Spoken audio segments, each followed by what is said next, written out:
Hey guys, so this whole time, throughout this entire episode, you're gonna be hearing us deal with like technical issues and all, and there's some like audio issues throughout it. Listen, I understand it's frustrating. I get it. Don't be too hard on us. This is all super like on the fly. We're already live. We're already dealing with this stuff. Every now and again, you're gonna hear a cut. It's because the audio issues were really bad for a hot second, so I had to cut it. Or whatever. Sometimes, like at the beginning of this, you're gonna hear it kind of jump in randomly because I had to cut the first couple minutes out of it. So again, I apologize. Try not to be too hard on us. Try to be better in the future. I love you guys. I hope you enjoy.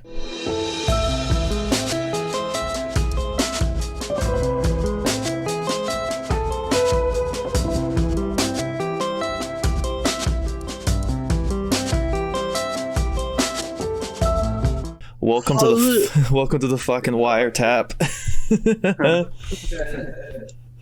So this is where I just bring on like usually musicians, but like artists just in general. It could be visual, it could be musical, it could be whatever the fuck, and we just like kind of talk shop and shoot the shit and stuff.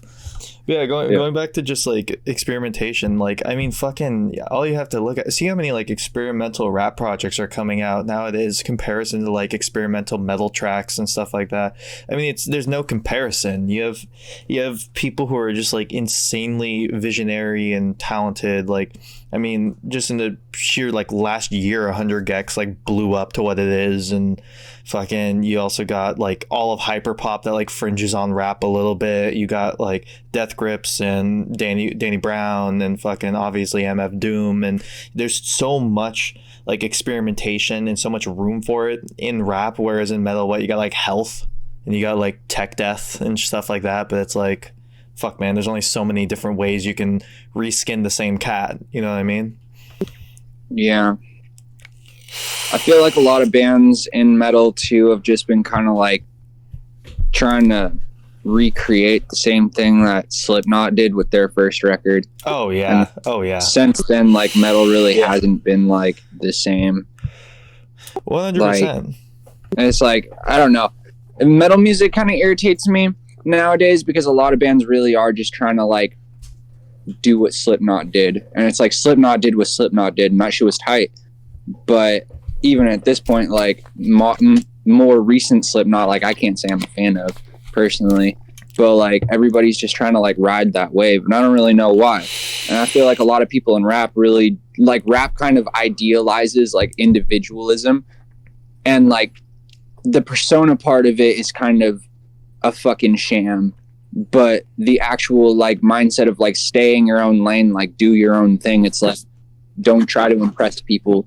Like, because that's not really the whole fucking game. It's literally like create what you create, and if people fuck with it, they fuck with it, you know?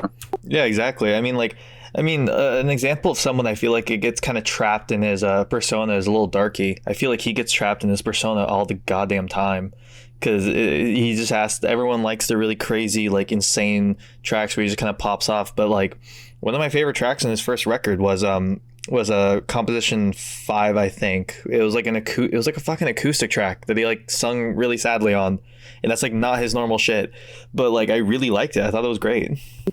Yeah, no, I like the Craig Zen has that too. He has a couple of just like weird tracks on this EP.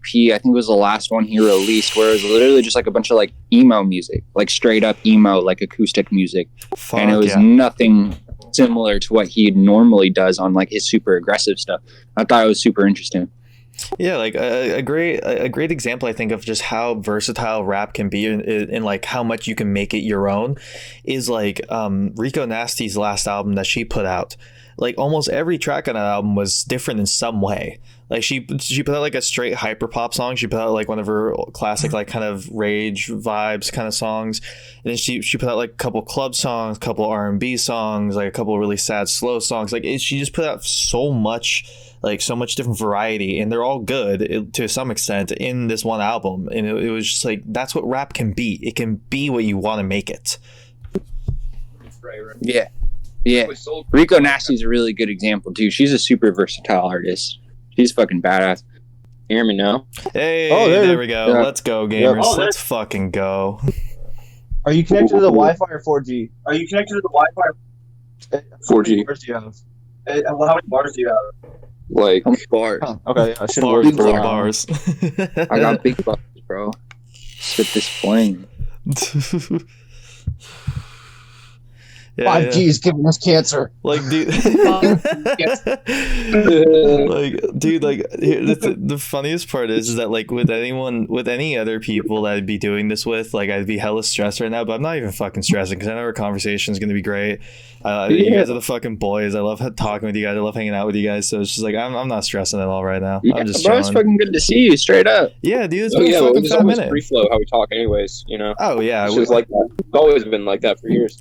yeah, dude. Like, dude, I remember when we went to that show at the Real Art, and you were just like, "Hey, I gotta go somewhere real quick. You want to come with?" And I was just like, "Fuck it, why not?" And I just like rode around in your car with you, like running some errands real quick. It was tight.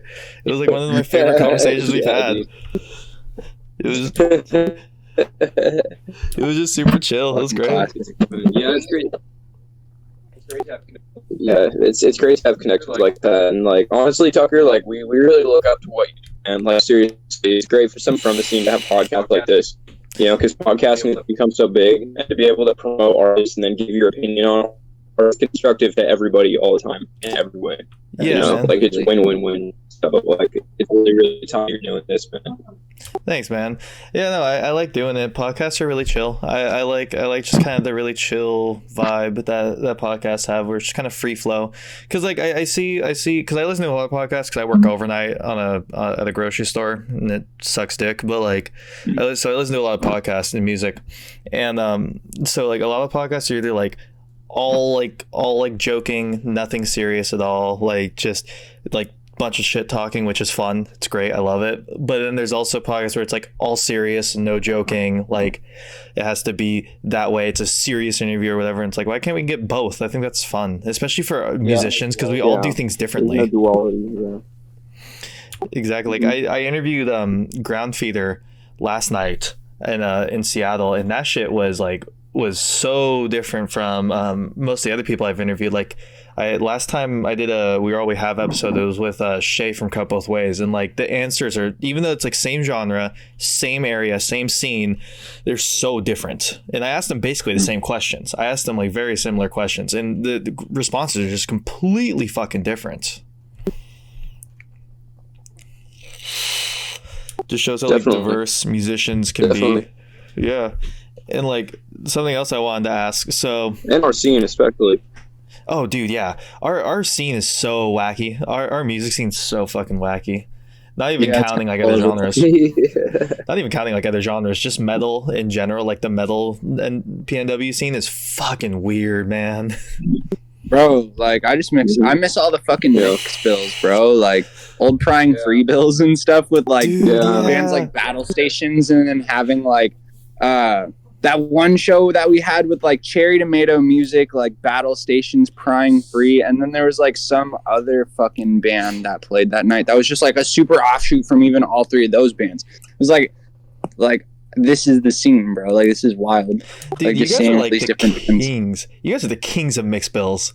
You guys always played mixed bills, and I really liked it. It's I like always always thought bro. It's just fat mixed bills. Fatty fucking mixed bills, dude.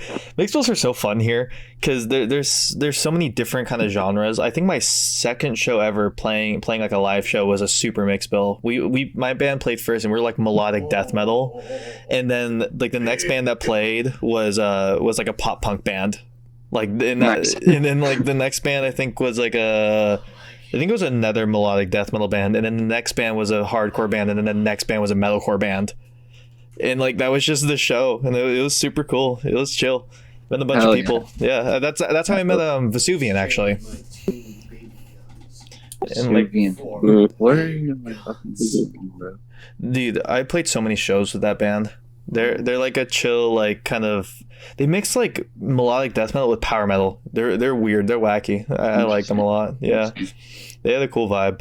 I wish, or no, they're still doing stuff. That's right. I forgot about that. They came back. I forgot. Anyways, though, fucking super off track. Super off track. I was gonna ask.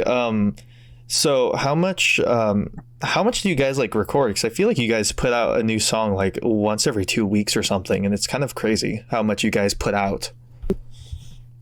That was a lot more than what we put out. we have a whole vault right now. There's like so much music that people haven't even heard yet. Like those tracks that we just put out recently with that little EP are literally like Some of our best like tracks, four- but like this, some of our some best. of them. Yeah, but it was like that's just some of them. Like there's so many more that we just have on the low, I guess. And I don't know. We record like quite a bit. I mean, if Rick's not in the stew recording something, or the boys aren't in the stew recording something, I'm typically whipping something up, like making beats or something, you know?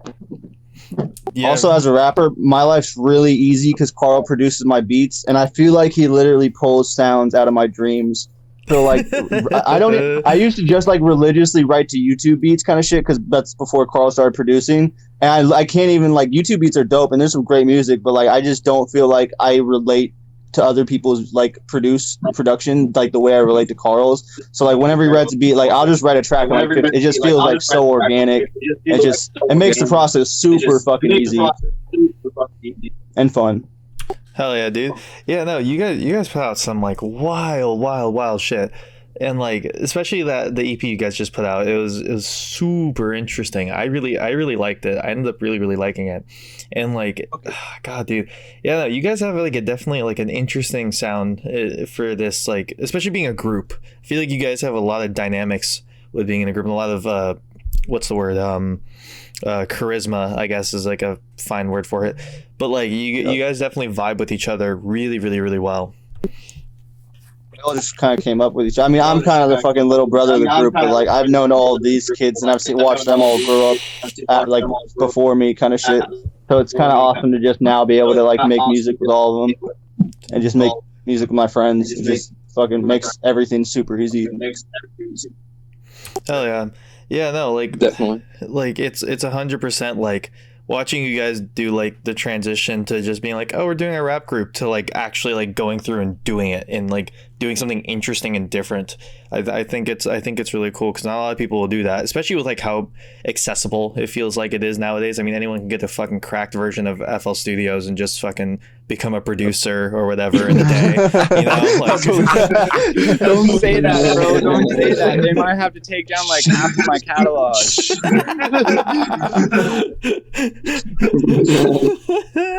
I mean, it's true as fuck though. Like I see people that are like, hey, my SoundCloud's up, bro. Like go run it up, and I'm like, okay, and I go and look. I'm like, man, this is like little nephew beats. Like I definitely can tell you like just downloaded FL Studios. You just like no plugins, just raw as fuck, which I can appreciate. Yeah, you just got a Splice account and just started throwing shit down, bro. Oh yeah, That's how we all get started, bro. It's like, yeah, bro, the beat's like syncopated and stuff. It's like, yeah, but you're rapping shit, so like you can't rap over a syncopated beat, my guy. Like barely anyone. Like you gotta be good as fuck. Like.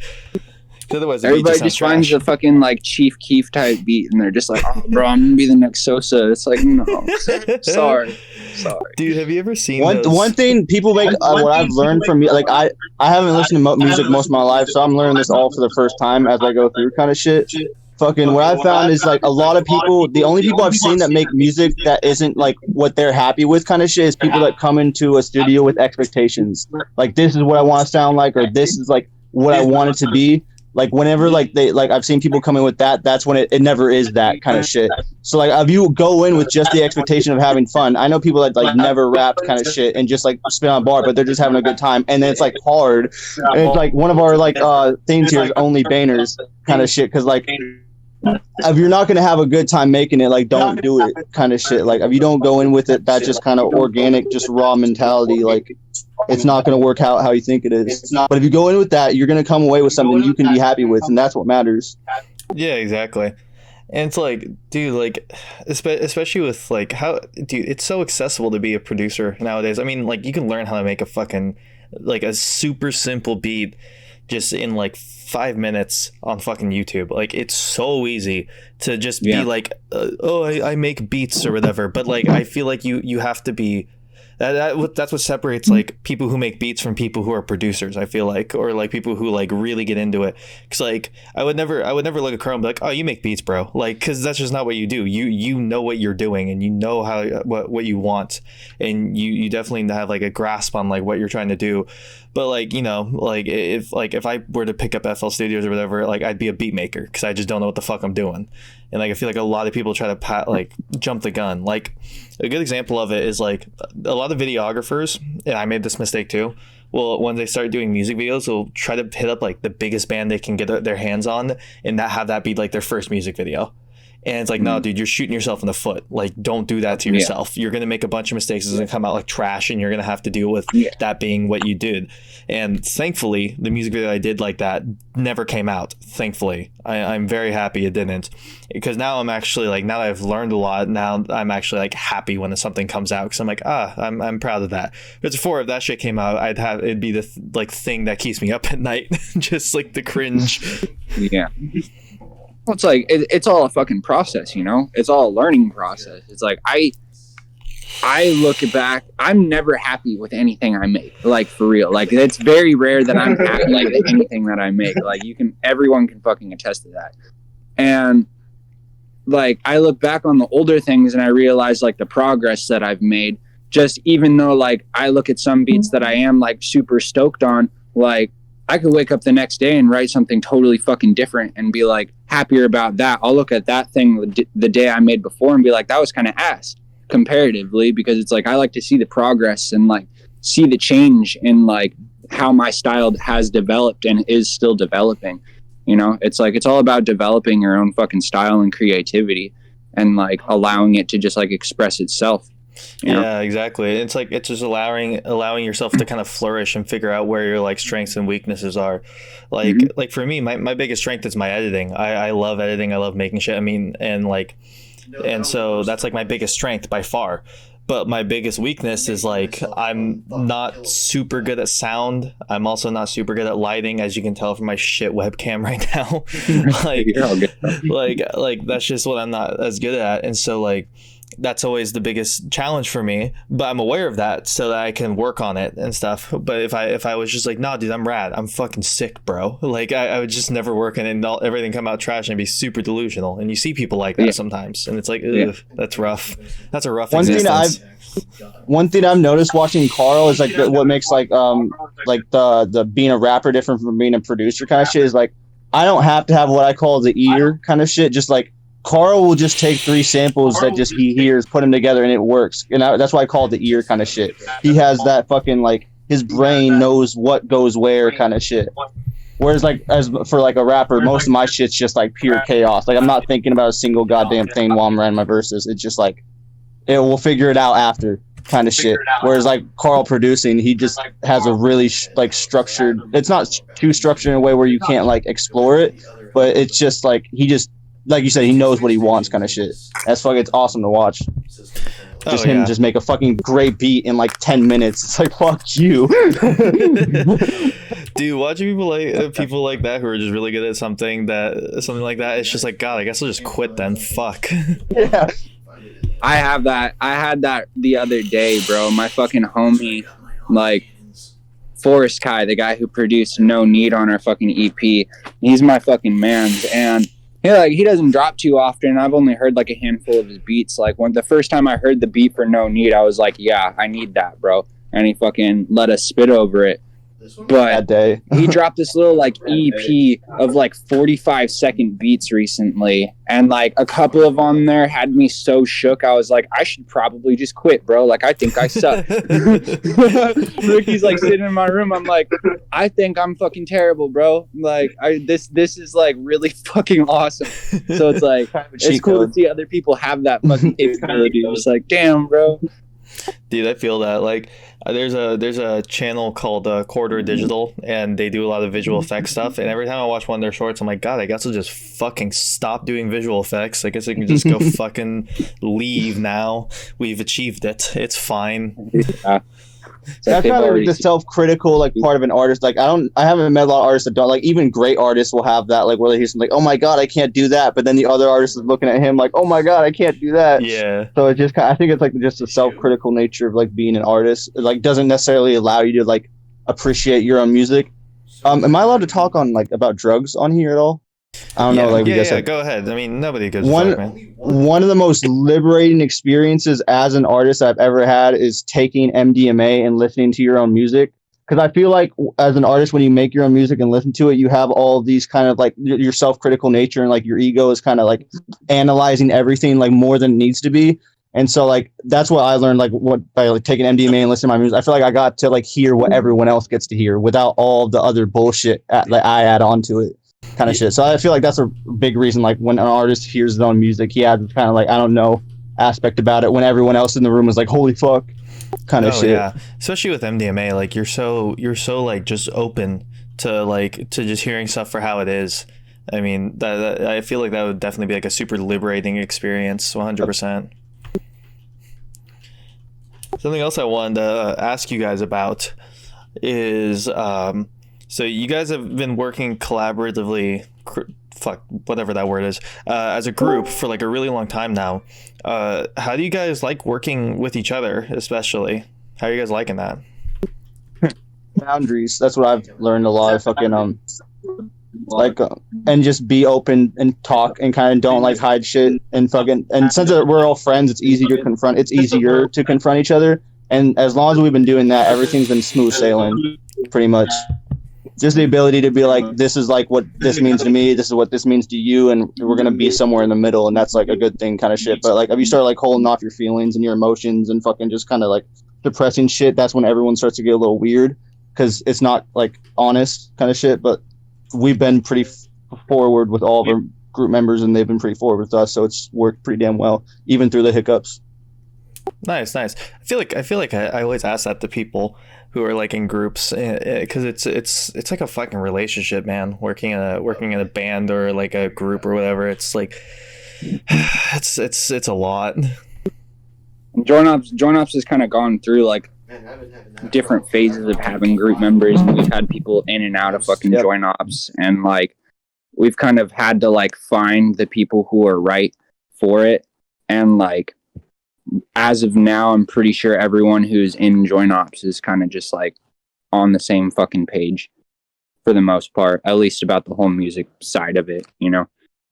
Yeah, and like, dude, it's like another thing I tend to always ask people is like, what's like the pros and cons of doing this as a group, especially for rap? Because like I ask this to bands all the time, but it's like it's kind of hard to be a solo artist in like a punk or metal band. I mean, you can definitely do it, but it's like a little bit harder. Whereas with rap, you could definitely do anything you want solo. So it's like, what's like the pros and cons for being in a collective for rap, for you guys at least? Pros, I'd say the input that everyone can put in can be super beneficial, because it's like, even though I have my style of beats, it's like when I have everybody in the studio, I like to hear what they have to say about it, you know, or like what they want to hear in certain parts, like different effects that they want to use. Like my like Spectre, he really pushes like the same kind of things that I try to push for, and that's like variation. And I've really tried practicing with variation, especially in like drums and patterns and fucking organizations of like samples and whatnot. And we've really been like getting better. I've like been getting better and started noticing how I can start adding variations throughout my beats and fucking music, to just like switch it up, make it different, you know, not just be like the same thing over and over and over, but like give every single bar its own flavor, you know? So like having the input from other people is always really cool, because it allows you to like not necessarily see flaws, but like see criticism from people who are like-minded type of thing. So definitely that. Maybe the connections that people can provide, because our man's Yoshi the Kid posted a Krabs track featuring Gay or Spectre and Yoshi, and like it's almost at like 2,000 plays. And like JointOps has never done anything quite like that. Like we were typically pushing like 100. We were going for 100 each time. But now it's like we're pushing like 200 on most of our tracks, like 3 days after dropping them. Like our highest track is 500, almost 6, and like, you know, small steps, but like, you know, having someone who has the capability of like sending out like a group message to a bunch of people, and those people will check out their song or whatever. It's like that brings attention to the JointOps page. Like it all works really nicely. The connections that everyone has, like just even outside of our friend group, are just really cool. Yeah, I feel like that's a good thing to have, especially for rap, because it's so like such a saturated genre, especially in the underground. It's like I feel like that's a really important thing to have, is like a sense of community and a sense of like if like just a sense of like, hey, you scratch my back, I scratch your back, and we all just kind of chill, kind of thing. Yeah. It helps combat. And it's like oh, sorry. No, go and ahead. It's like a wider net too. So like if we do a show and like someone feels like they can relate to me or my music, and maybe someone else like doesn't as much, there's like 4 or 5 other people kind of shit. It's like a fucking buffet instead of like an entree kind of shit. Oh yeah, 100%.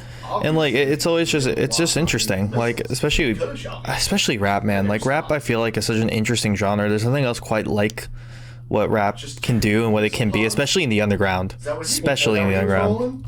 Yeah. I feel like the underground of rap just like has come such a long way and will always remain like such a way, but like still has so far to go, especially with all these like new emerging artists and everything that are what's saturating the current hip hop that we see. It's just like all these different people are coming out, and like it's going to have to sift through them, and the people that really like show their own true style and are true to it are going to be the ones that like stick out, you know. Exactly. And like just with recording in general and just like putting stuff out, it's interesting to see also the different kinds of like styles of putting stuff out, like because like you were saying, there you guys have a lot of songs that like the public just hasn't heard because you didn't think it was like up to snuff with everything else you guys have put out. And like I feel like there's some artists who just put out fucking anything, who are just like, well, I rapped half of this verse, so like fuck it, we'll just finish the song and throw it out. And then there's other people who like take fucking years to put out like a track because it's just like they want it to be perfect and they want it to be exactly. Though I will say, like, I want to have JointOps' main projects, but then I also want to have what I call like garbage dumps, where like I still want that music to be heard to some degree, but it doesn't have to be on like the front page. Like I would like to at some point just like have like a JointOps like maybe second page or something where we like drop like our unreleased shit kind of shit. Because I still feel like it's like we still put that energy into it, and I feel like it shouldn't go to waste. But yeah, no, when you want to be specific about like when you're like pushing something, like what it is you're pushing. Absolutely. With my old band with Scourged, we had a second project that we never released anything for, but it was like a really shit-eating like slam meme project that was just absolute garbage. We just sampled a bunch of shit, had like overbearing breakdowns, like super garbage 6/4 chords. It was like complete trash garbage, but we were just like, it's fun, so we're gonna keep doing it. I kind of want to hear that, bro. Dude, we never recorded any of it. It makes me so sad. We had because like we had our set was short because we had 5 songs and we dropped one of the songs, so we didn't like it as much, and so our set was always like short, and so we always improv like one song at the very end, and those are always like the slam songs that we'd end up being like, oh, we should put a sample of something here and then like have this breakdown and then that lead into this, and then we would just jam that whenever we're bored at practice. It was always really fun. I wish we ended up recording any of it. Yeah, no, I think it's really like just interesting to see like what people want to put out in the world and stuff and put out for everything. No, absolutely. I always like hearing what people have to fucking do and seeing what people have to do. I like supporting small guys because it's just cool.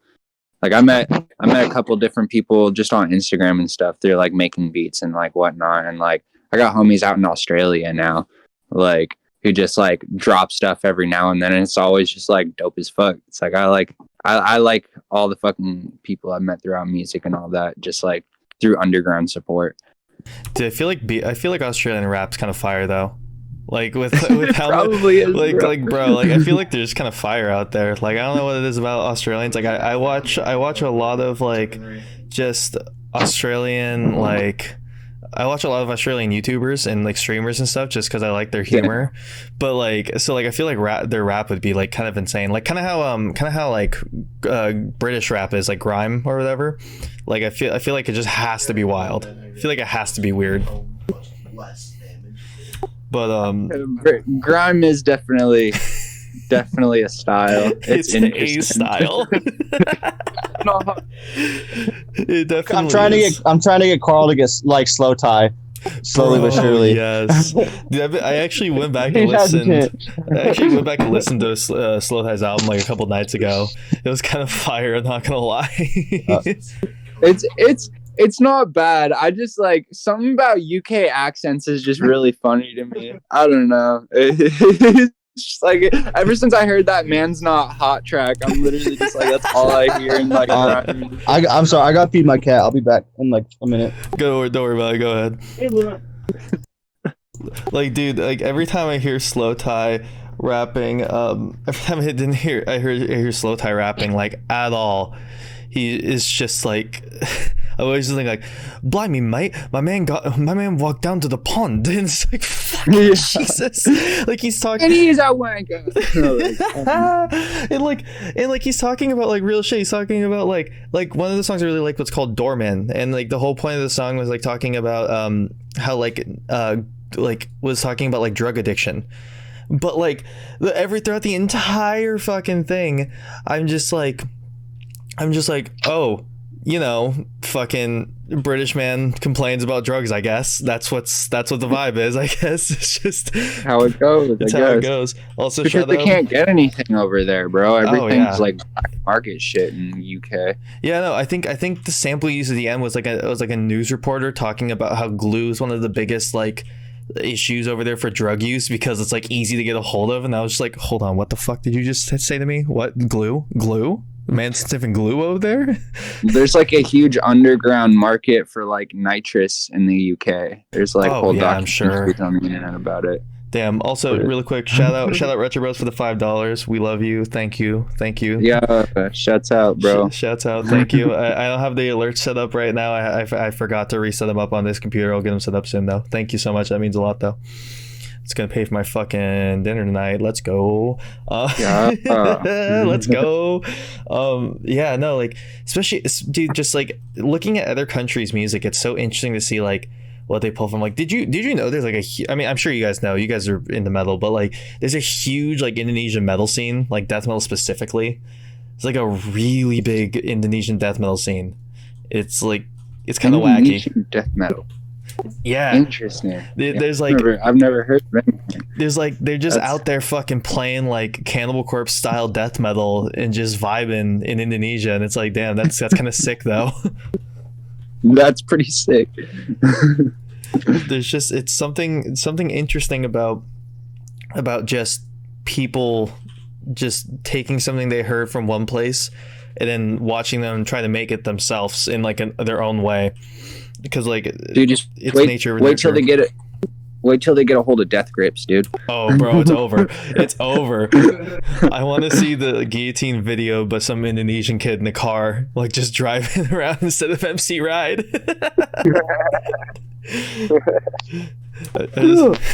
So I see a kid in a hijab just yell guillotine hell loud.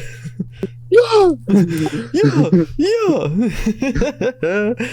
Speaking of Death Grips, did you guys hear their most recent release? I forgot what the fuck it was called. I think it had like black paint on it and shit. Like, here, let me check really quick.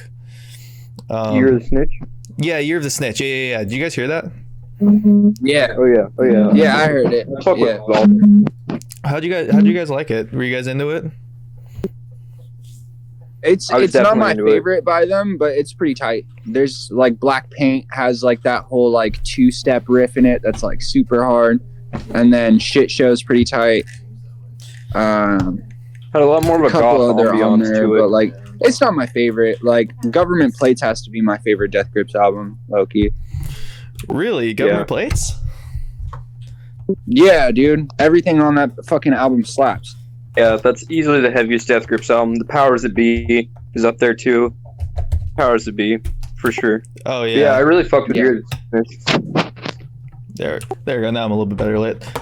Jesus fuck. Yeah, no. Shining. It's shiny now. Wow. Tucker, I'm so glad you're a Death Grips fan. Dude, I fucking love Death Grips so much. I know. So okay, so do you want to hear how I got into Death Grips? Because it's a little weird. Yeah. Okay, so really quickly, I got into Death Grips because my friend Corwin, he streams on Twitch. Check out Corwiggle.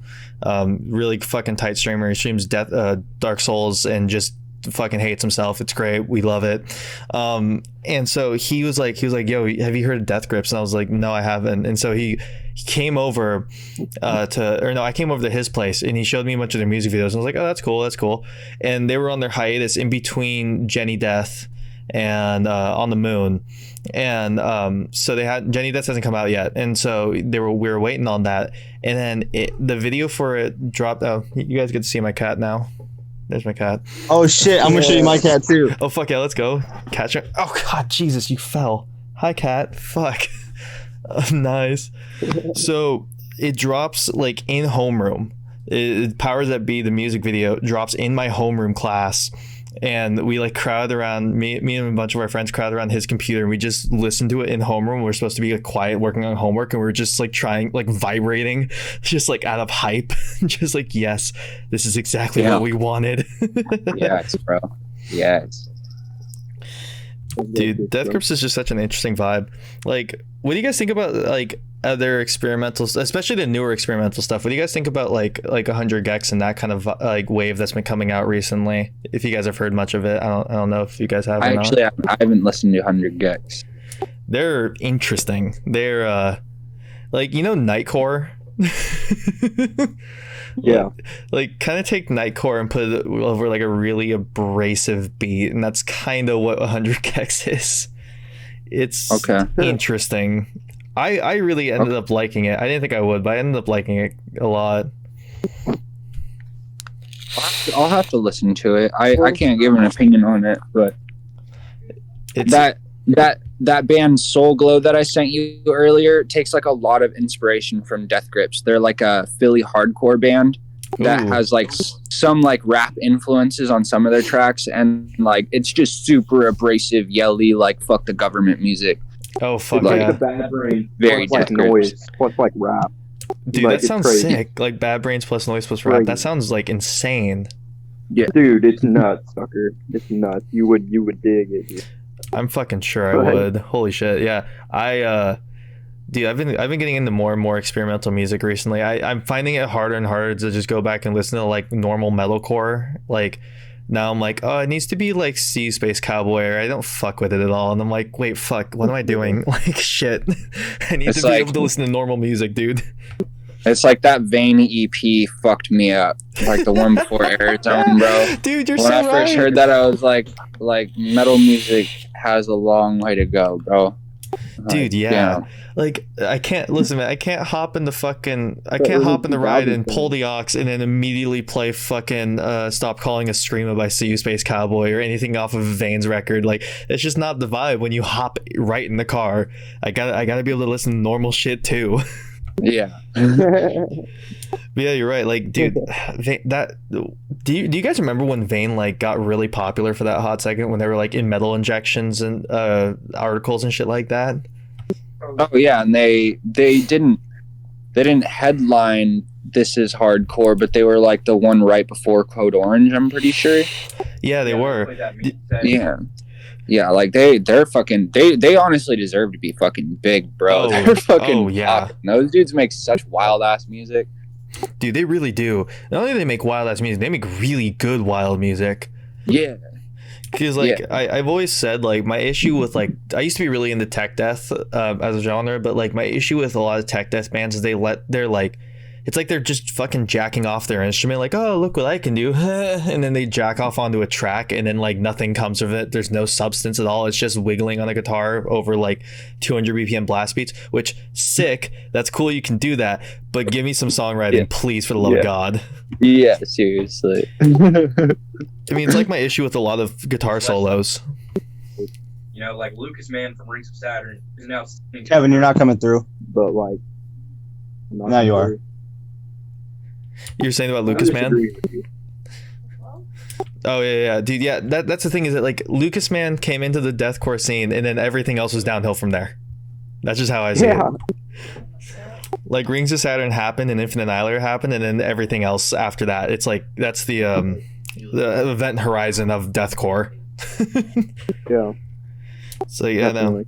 no, I have like that's why I have an issue with like a lot of guitar solos, especially in metal tracks, because like in rock and punk tracks and like hardcore tracks, it like kind of makes sense because it's part of the genre. But like especially in like deathcore or like tech death or whatever, I'm like, okay, we don't need to hear like a fucking minute long guitar solo of the same thing that like Deicide did in 1989. Okay, guy, like can we just move on through the track, please? Yeah. It's like I like to hear the vocals and the blast beats, please. I would like to hear everything else, please, for the love of God. I also like to hear the bass. Yeah, Yeah. yeah, especially the bass, dude. Like, dude, okay, let me tell you, there's nothing that hits harder than when like a band for like a breakdown or something, or like a bridge before the breakdown pulls out the vocals and the guitar, and it's just bass and drum. There's nothing that fucking gets me going like that, dude. It's just nothing. Shit's tough, Totally. bro. What always Kind gets of me lost is like art too. Oh the yeah. like quick cuts where it's just like everything stops and you just get the like half a fucking second of like dun dun dun of like bass, and then it just cuts Ooh, right yeah. back in. It's like, ugh. Varials Stop, does a good job please. of that. Varials did a Yeah. lot of good shit like that. That's what I think that's ended up being why I liked Varials so much. Like when they first came out, because I was like, I mean, I know every song basically sounds the same, but like, fuck, the cut-ins, do they just make it good? Mm-hmm. They're really good at consistent breakdowns. Like, Yeah, yeah, especially like they're dude. That's the thing. Okay, so another question, going to hardcore really quick, jumping away from rap a little bit more to go into hardcore. So what do you guys think when you hear like just those dummy, tough, like heavy hardcore bands? They don't have any real substance other than just being kind of like another cookie cutter, like heavy ass band. Like, you know, bands that are like trying to be the next Varials sort of thing, or the next Knocked Loose sort of thing, where they're just kind of copying a bigger band that does almost the same genre or the same sound as them. Like, what do you guys think about like that sort of stuff? Because I feel like that happens a lot in metal. yeah. Then Ron was starting off emulating someone else, but you got to escape that. I agree. Yeah, I and agree. also structure-wise, it's so easy and hardcore for people to try to emulate like what's good, like the Panic chord, for example. Oh yeah. Like everybody started making breakdowns with the same 2-note Panic chord, and like that sounds really hard, but eventually, you know, To play that out. so much it's just riding the wave. So like, why not make? I mean, and then add to it, switch up timings with it. You know, eventually you got to evolve it. So I mean, when I hear bands like that, I don't have disrespect for them. They're contributing cool, and especially with heavy music, especially if it's live, even if they're not a super unique sounding band, but you can mosh to it, you know. Then like they can put on a good show. You know, but I mean, they're not really moving anything forward. So I don't have any disrespect for them, but I mean, you have to keep moving things forward. That's why I respect Vane so much and like what they did. You know, CU Space Cowboy, bands like that, Sanction, even, you know, they bring the like metallic hardcore vibe back. They bring the Converge type sound from the early 2000s metalcore back to it, And like and like that pushes the envelope further than just people trying to be the next. 100%. Like, yeah, I agree. Cause like dude, dead ass, I'm not even kidding. So when Scourge was a thing, we got off his set, and like while Reggie, our guitarist, was pulling down his gear, like this kid, this guitar nerd, I don't know who he was. I've never seen him before at a show. He like runs up to Reggie and is like, "What's your favorite 2 Panic chords?" Reggie's like, "Dude, I don't fucking know. Like, they're Panic chords, man. Like, the fuck you mean?" It's like, holy shit, dude. Like, come on. Like that just makes me like, because I remember looking at him and like looking at his face and just watching like the life drain from him, because he spent like a month dialing in his tone. He like, his guitar is like super custom, super DIY. Like, he was super proud of it, and his kid just runs up, like, "What's your favorite Panic chord?" And he's like, "Oh." It's so sad, man. It just is so sad. You spend all that time like crafting that sound, and it's like, that is not the result, bro. The Panic chord is not the result. like anyone could do a panic chord. I could pick up, if I knew the chords, I could pick up a guitar and strum a panic chord real quick. Dude, it's not hard. all you gotta do is just pull up really fucking high on the highest strings and just fucking like there's cool panic chords, but like I don't know. If someone like me can pick up a guitar and play a fucking panic chord, like anyone can. Absolutely. I mean that's how it is that like panic chords are cool because of the way that where you put them in the song and like how you like compose them into the song. They're not cool just on their own. Yeah. Exactly. It's all about composite, especially in hardcore. Because hardcore, I mean, I'll be frank, I love it. It's one of my favorite genres on the planet. But like, it's not exactly the most like insane technical masterpiece ever. It's all about the composition and why like you're putting things where they are. I mean, that's why Code Orange was so brilliant when they first started coming out, is because they were doing something completely different songwriting wise than any other band in the field at the time. Totally. Yeah, totally. That's why I Am King still is something that, you know, is arguably not ass. You know, I mean, like that changed the whole fucking game. Like when they dropped that, you know. But Absolutely. Then again, like it's easy for kids to want to ride that wave, you know. But exactly. I'm really into hardcore becoming more metallic and industrial and experimental. You know, like with Vane coming out, and like they're just the poster boys of that type of thing. So I'm just using them as a good example. But I'm excited to see all the other bands that we don't hear about right now. You know, they're gonna ride that wave, but then add more to it. You know, because I've been thinking that that's what hardcore needed for like a while. Is like the more industrial, experimental, effects-driven type vibe to just add it more. You know, because I'm a big fan of like Converge and stuff like that. Early metalcore like that, even Poison the Well. You know, just like old school shit like that. That's raw and hard. Botch stuff like that. Yeah, like that real like chaos core energy. Like I think it's definitely something that was needed. I mean, like and you can hear that with from your guys' old music and Prying Free. You could definitely hear that influence of like that's what you guys were going for and what you wanted was like a more effects driven, more like ambient, more like experimental.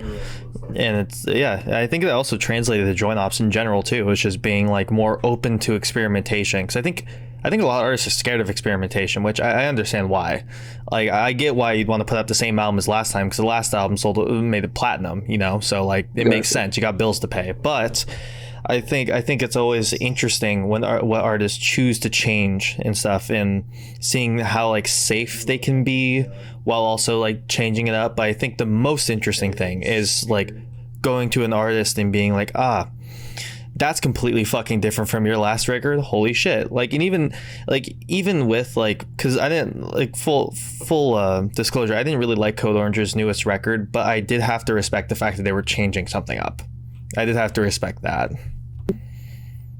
Yeah, they switched some things up. I just don't like the mentality that Code Orange kind of holds, because they think they're like the top shit, and it's like, yeah, you guys probably sell the most records and you're definitely touring with like big bands and stuff, but it's like that doesn't mean you're like the greatest, most like influential fucking musicians of all time. It's like you guys are kind of just like they kind of did something different, but the sound just didn't really do it for me.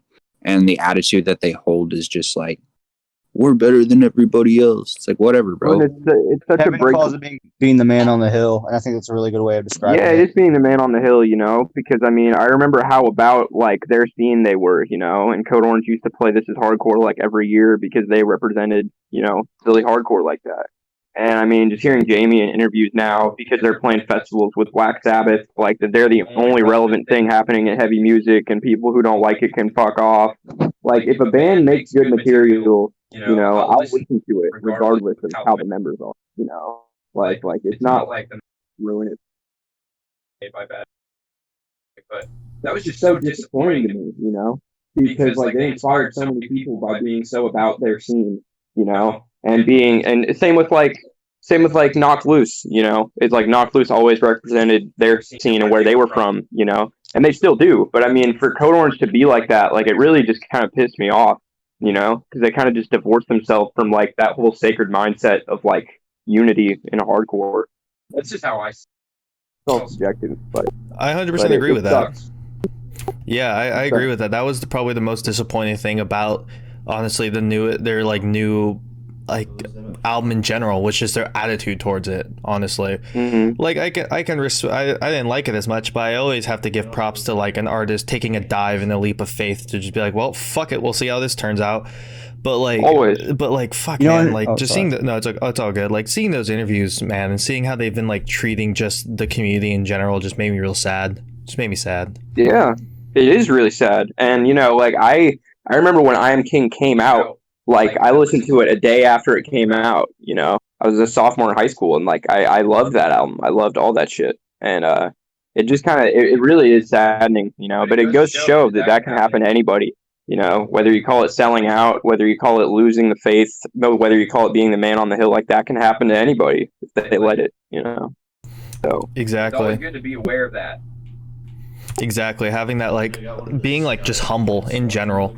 It's like Definitely. you gotta be, especially as a band, you gotta be humble to at least some degree, because like there's especially something as like constantly changing as hardcore.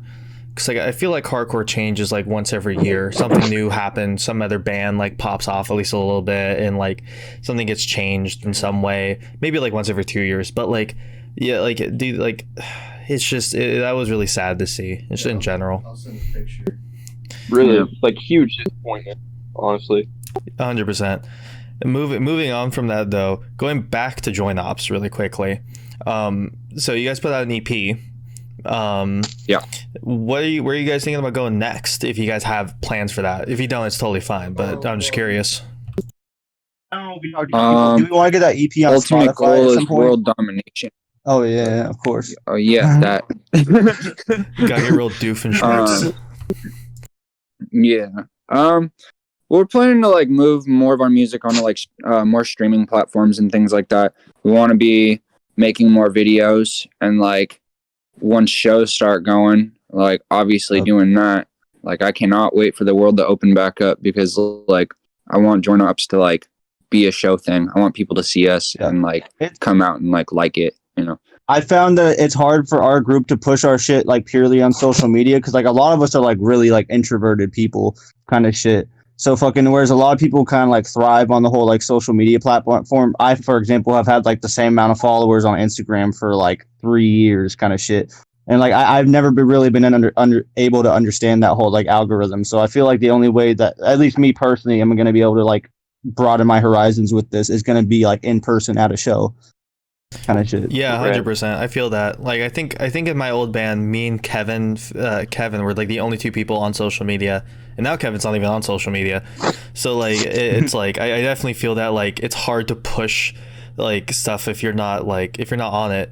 And like that's what I think is the worst part about like the internet era for music. Everything else about the internet era for music I like, at least. Like there's more stuff coming out, there's more accessibility to finding new stuff, there's like you're constantly able to just find whatever you want. If you can think of a sound, there's probably an artist who's done it or is close to doing it. But like, Totally. Dude, just the amount of social media presence you have to be able to be an artist is fucking. Yeah. I hate it so much. And The you only have reason to I haven't stay deleted relevant and to gain attention. Oh yeah. Yeah, it's sad that's become such a mandatory tool. Like Facebook posts have become the new concert. Oh yeah. Crazy. It's crazy. It's crazy. And like, I like this live streaming stuff with COVID, but I hope that doesn't become the norm. I really hope it doesn't. I'd be okay with it becoming like a side thing. Like, oh, if you can't Yeah, make it to the exactly. show, then like here, pay $5 and then watch the live stream or whatever for like discounted from live tickets. But like, I'd be fine with that. But I swear to God, if that becomes like, oh fuck live shows, never again. Why weren't we doing like? Oh God, I'm gonna kill myself, dude. I can't. Yeah, I can't. I can't have someone walk by my window and see me throwing down the fucking a knock loose live show in my living room, bro. I can't have that happen to me. Feel that. Community kind of. Feel I mean, that. unless you feel like you're in a community, like on a Discord. I mean, on not a Discord, but like on a fucking. I never felt that kind of shit. But like, unless if you get that from that, that's awesome. But like, for example, for like people like me, I feel like for a long time, I've always had a really hard time expressing myself in a group setting, and until I did like my first live show, I was so afraid kind of shit. But when I got on that stage, I felt like this fucking freedom kind of shit, even though I'm surrounded by like a lot of people, and if I was in that crowd, I'd feel kind of like a shell of myself just because my anxiety and bullshit. But like, I really hope fucking I get to experience more of that and explore that realm more. Yeah, you guys are. Oh you yeah, guys definitely and have that like an interesting sound. adrenaline and that feeling of being live is like nothing else. It's like nothing else. Absolutely, and you guys have like a really interesting like vibe and sound live because you guys are a group. You're like a big ass group, and so hearing all your voices just kind of like switching off throughout the song and just kind of like vibing off each other is such like an interesting sound in this like in Washington at least, and it's cool to see. It's really cool to see. Yeah. Thank you. Yeah, Yeah, dude. dude. And like, It's yeah, I'm cool. excited. Sorry, go ahead. No, you keep going. You keep going. I'm just excited to see like where you guys go. Cause I'm excited to be able to actually fucking bump your guys' shit just like casually when it comes on my playlist too. If you guys put your shit on more streaming services, because I constantly, you guys are like literally the only reason why I'm on SoundCloud most of the time. Is like I was like, oh, I want to listen to JointOps. I'll open SoundCloud app. Fuck. So it's gonna be nice. SoundCloud is the Bible, bro. It is, and I need to get on looking through it more. Honestly, I'm kind of shunning SoundCloud. I don't know why. I'm just Daunting. It's like it's like being on a Reddit, fucking like an r/Reddit, like fucking like holy shit. It really There's like is. a whole other It really universe is. here. There's so much stuff. Just like you could just click like browse, and then suddenly you're like, oh, I've never heard of any of these fucking people. It's like it's almost like option paralysis. It's like when you open Netflix and you just scroll for fucking ever and never pick anything. Yeah. It's just like I don't know what to do with any of these options. Yeah. I've noticed SoundCloud, at least I know there's a lot of SoundCloud heads, but like that's why I want to get more of our stuff like on Spotify more frequently, is because I find it's really hard to get people to like go to like people's SoundCloud, because a lot of people just aren't. I don't know, more people were and now less people are kind of shit, but I find it's a lot harder to get people to like, because people want conveniency, especially in this age a lot of the time. Like a lot kind of shit. Yeah. And SoundCloud for a lot of people isn't a very convenient way to listen to music. So I definitely, yeah. And also like the whole check my SoundCloud. SoundCloud. Yeah. Kind of deters people, I guess. Sometimes. That's such an overused phrase, you know. That you could That you People could be don't really. anybody yeah. saying, I "Check feel my like people don't SoundCloud." really take it as You know? seriously as like they could, you know. Yeah. 100%. It's like DIY artists in like Bandcamp. It's like sending people your Bandcamp link. Like no one's gonna fucking click that, but you send them a Spotify link, for some reason it clicks in their head and they go like, ah, yeah, that website. Even though Bandcamp's like a It better, seems more fickle, yeah. exactly. Even though like SoundCloud and Bandcamp are objectively better for the artist and better for a lot of reasons, especially since Bandcamp has a streaming service now. Like SoundCloud, you can comment. yeah, and like and it's so cool. I love it, but like I just need to actually go and do it. Yeah. Totally. Yeah, absolutely. Like it's just streaming services in general. It's like we went from like having to buy CDs to like listen to shit on the radio to like pirating, and then like now we're here at like streaming services and having artists be super underpaid. But it's like, well, at least you're What's being cool- paid. What's Like most of like, especially this internet era, most artists make a majority of their money, even if they're signed to a label, through shows. kind of yeah, thing. absolutely. You're never like artists who think they're gonna like make a lot of money on streaming service. It's never gonna happen. That the streaming service is to make sure that you have enough people so that when you do a show, people show up, and that's where you'll make like the shit you live off of if you actually make it that far in this career field. Absolutely. Kind of shit. Honestly, like, even though it's not much coming back, it's cool The that vinyl record. Yeah. I mean, because like me and Carl especially, like I have a lot of friends. Cool that like, you know, even though it costs more to put an album on vinyl, like sell vinyl at a show and people actually. To me, that's. I mean, that's kind of just a side, but you know. Yeah. JointOps, we haven't. I don't know if we decided, but when we do our first like full-fledged album, I think we might think about pressing like 100 vinyls, just if anyone wants to fucking buy them. Kind of shit. Dude, that'd be sick. That'd be hella sick. Yeah. Well, yeah, no, like, anyways, it's looking like we're about at end for the live stream and for the recording and shit. So really quickly, if you guys want to shout anything out, shout out JointOps and stuff. Your tag is on the live stream right now, so people know you're at JointOps and stuff. But just say where you can be found. Say any solo projects, anything like that. Anything you guys want to just shout out in general. I have a solo project on Spotify. Sorry. Yeah. Shameless self-promotion Shout out. real quick. JointOps. Shout out Spectre, Yoshi the Kid, Yep. G La V, Bob Sauce, Shout out everybody who's checked out the album. Go check out the new EP. It's on SoundCloud. It's called No Need. It's pretty cool. Yeah, it's pretty good. Mostly produced by yours truly with everybody who I just fucking shouted out on it. We got more on the way. Keep your eyes out. Like, we got work with my man Tucker here on the way. We got fucking lots of fucking music coming. It's gonna be cool. When shows open up, we're gonna fucking make cool shit happen. Listen to our stuff on SoundCloud. Feel free to give feedback. That's my favorite shit when people comment like what it is they like, what they don't like. Just like I personally, I want more feedback kind of shit. So if you want to fucking say anything on like any SoundCloud track, put it up there, and I'll probably fucking respond to it. Kind of shit. Yep. Who want the feedback? Hell yeah, guys. Well, sick. Thank you guys for watching. Thank everyone on the live stream who's been watching. Have a good day. This has been the Wiretap. Much love. Thanks, Tucker. Yeah, of course. Much love. Much love, guys. Much love.